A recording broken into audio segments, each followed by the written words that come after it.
आखिरकार हम TCS office पहुंच गए, लेकिन वहां जाकर पता चला कि पार्सल देने वाले भाई अभी मौजूद नहीं थे।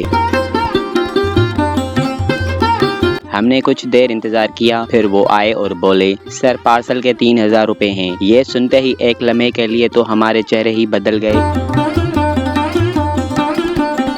लेकिन खैर पार्सल लेना जरूरी था, इसलिए हमने पैसे देकर पार्सल वसूल किया। अब जेब में सिर्फ 100 रुपए बचे थे।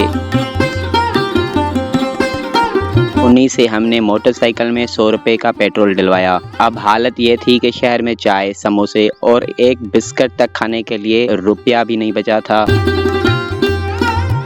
हम तीनों एक दूसरे की तरफ देखकर हंस रहे थे और सोचा आज किस्मत ने सिर्फ सफर लिखा था, नाश्ता नहीं। सुबह की शुरुआत एक गरम गरम चाय के कप से हुई। चाय पीते ही ऐसा लगा जैसे पूरी बॉडी रिचार्ज हो गई हो और दिन के लिए नई तवानाई मिल गई। उसी दौरान मेरा कजिन नेजू गांव के छोटे बच्चों को पढ़ाने में मसरूफ था। बच्चों के चेहरों पर सीखने का शौक और नेजू की मेहनत देखकर दिल खुश हो गया। वाकई इल्म बांटने से बढ़कर कोई खूबसूरत काम नहीं। कुछ देर हम बच्चों के साथ हंसी मजाक भी करते रहे। उनके मासूम बातों ने पूरा माहौल खुशगवार बना दिया था। गाँव की सादगी, बच्चों की मुस्कुराहटें और सुबह की ताज़ी फिजा, यही वो लम्हे हैं जो जिंदगी को खूबसूरत बनाते हैं।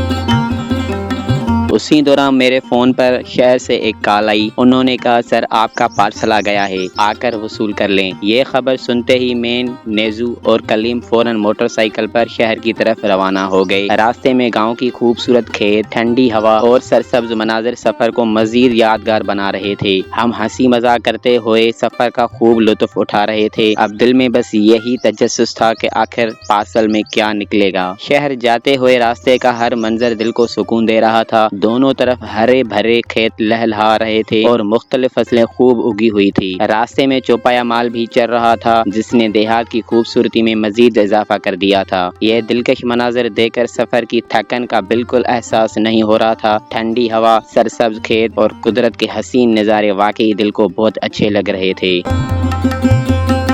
हम मोटरसाइकिल पर हंसते मुस्कुराते शहर की तरफ बढ़ते रहे और हर गुजरता लम्हा इस सफर को मजीद यादगार बनाता जा रहा था। आखिरकार हम शहर के टीसीएस ऑफिस पहुंच गए, जहां हमारा पार्सल मौजूद था। लेकिन किस्मत को शायद कुछ और ही मंजूर था, क्योंकि पार्सल देने वाले भाई अभी तक नहीं आए थे। इसलिए मैं, नेजू और कलीम कुछ देर वहीं इंतजार करते रहे। थोड़ी देर बाद वो आए और मुस्कुराते हुए बोले, सर पार्सल के 3000 रुपए बनते हैं। ये सुनते ही एक लम्हे के लिए तो मैं हैरान रह गया, लेकिन फिर सोचा कि जो भी है पार्सल तो लेना ही है, इसलिए हमने पार्सल वसूल किया। अब जेब तकरीबन खाली हो चुकी थी। हमारे पास सिर्फ 100 रुपए बचे थे, जिनसे हमने मोटरसाइकिल में 100 रुपए का पेट्रोल डलवाया ताकि घर वापस जा सकें। अब हालत यह थी कि खाने पीने के लिए 1 रुपया भी नहीं बचा था। हम तीनों एक दूसरे की तरफ देखकर हंस भी रहे थे और दिल ही दिल में सोच रहे थे कि आज तो चाय और समोसे भी नसीब नहीं हुए।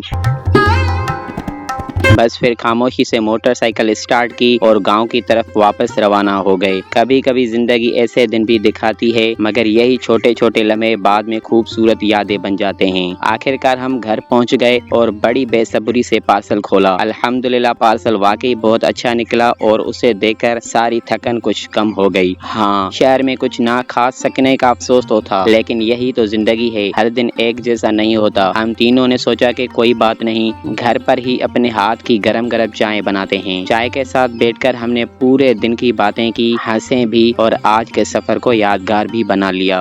बस दोस्तों, ये था आज का हमारा व्लॉग। अगर आपको आज की वीडियो पसंद आई हो तो वीडियो को लाइक करें, चैनल को सब्सक्राइब करें और अपनी कीमती राय कमेंट में जरूर दें। मिलते हैं अगले व्लॉग में, तब तक अपना बहुत ख्याल रखें। अल्लाह हाफिज।